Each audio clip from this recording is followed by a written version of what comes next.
Góðan daginn. Það er alltaf gaman að vera síðastur, athygli svona að vera að fara. En þetta vonandi er í lagi. Herru, ég vissi nú ekkert hvað ég ætlaði að gera þegar að koma að þessum áfunga, en mér á nú bent á það að í framtíðinni ætla nú menn að fara að keyra stærri dísilvélar á öðrum orkugjöfum en dísilolíu. Þannig að mér á bent á það að þetta efni hérna sem heitir metanól er svona, já, eiginlega það næsta sem að er á eftir því. Það er nú að því að í dag þegar verð olíumarkaðsins sífellt hækkandi og þjóðir heims eru sífellt að takast á við loftslagsmál og reyna að minnka mengandi útblástur með ýmsum aðgerðum.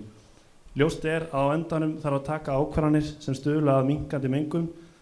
Það er einn orkugjafi sem búið er að gera mikið af tilraunum með og stærri vélaframleiðendur eins og Wärtsilä og MAN eru búin að fjárfesta miklum tíma og peningum í þróun á notkun metanóls.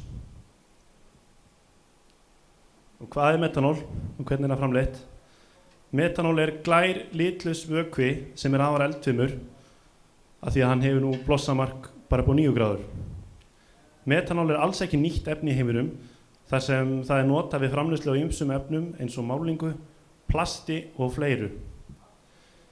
Til eru nokkrar framleiðsluaðferðir fyrir metanól, en e-metanól eða rafmetanól er sú framleiðsluaðferð sem er hvað umhverfisvænust.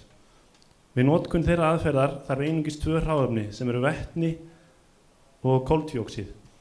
Koltvíoxíð er síað úr andrúmsloftinu og vetni er fengið með aðferð sem kallast elektrólysis, þar sem rafstraum er hleypt í gegnum vatnið og fengið þannig upp úr því vetni. Vetni og koltvíoxíð er svo blandað saman undir miklum þrýstingi í hvarfakút og úr hvarfakútnum kemur metanóli blandað vatni. Eftir hvarfakútin kemur metanólið blandað 50-50 í vatn og metanól. Þannig metanólið með vatninu þarf að fara í sérstaka metanólskilju sem skilur vatnið frá metanólinu. E-metanól, svo þetta sé kallað e-metanól, það er rafmagnið sem er notað í elektrólysis, þarf að vera framleitt með umhverfisvænum hætti eins og fallorku eða varmaorku. Þess vegna er alveg tilvalið fyrir Íslendinga að nýta sér þessa auðlindir og fara að framleiða metanól. Meðhöndlun efnisins og hættur sem stafa af því. Metanólið þarf svo sannarlega að meðhöndla allt öðruvísi heldur en dísilolíuna.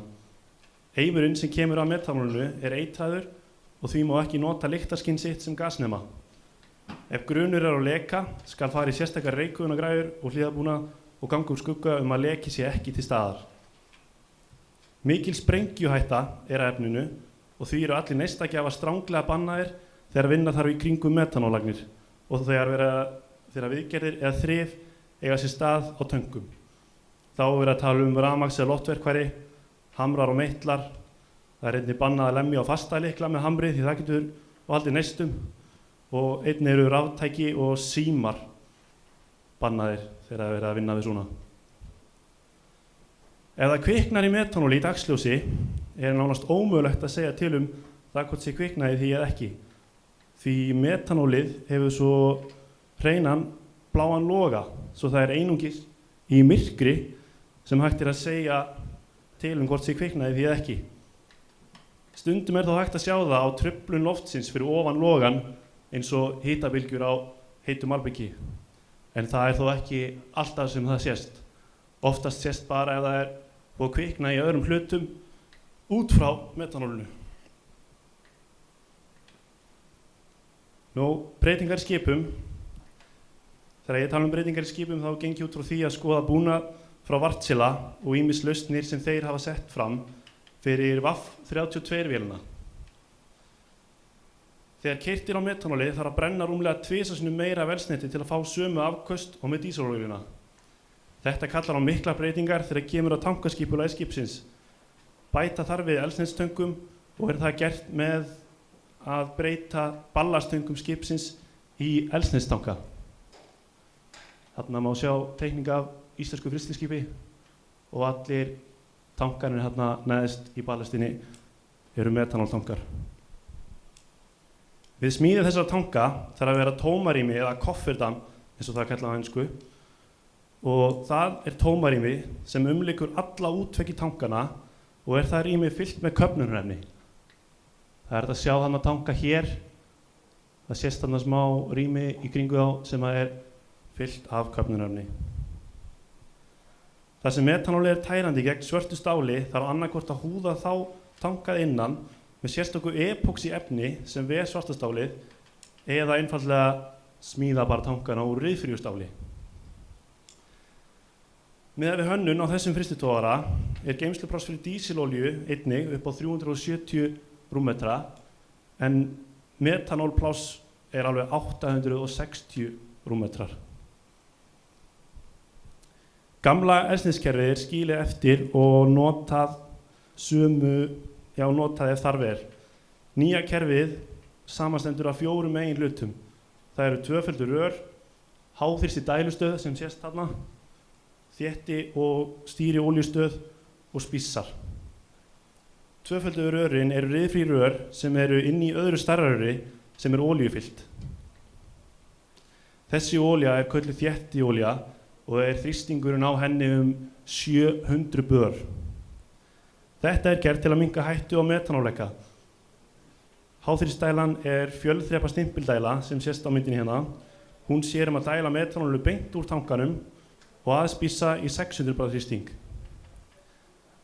Stýri og þéttiolían eru saman með sína eigin dælustöð og sjá þær að þétta lagnir og lyfta dísum spíssana. Og hér má sjá metanólspíss.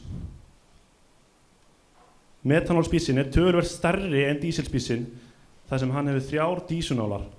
Það er vegna þess hve mikið af metanóli þarf að fara í gegnum hann í hverri innsprautun. Vegna þess hve stór hann er þarf að skipta hett á vélinni. Nýja hetti er aðeins með stærra gati fyrir spíssan og auka rásir í hettinu til dæmis fyrir stýriolíuna og þéttiolíuna. Til að geta brennt metanóli þarf alltaf að fara smá dísilolía með í brunahólið eða 8%.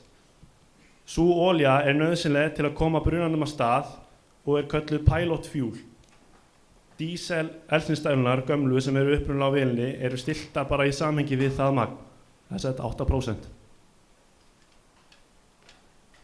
Og það má sjá hérna það sem stýriolían fer inn og hún er stjórnuð með seguloka, þannig að þetta verður inn common rail vél.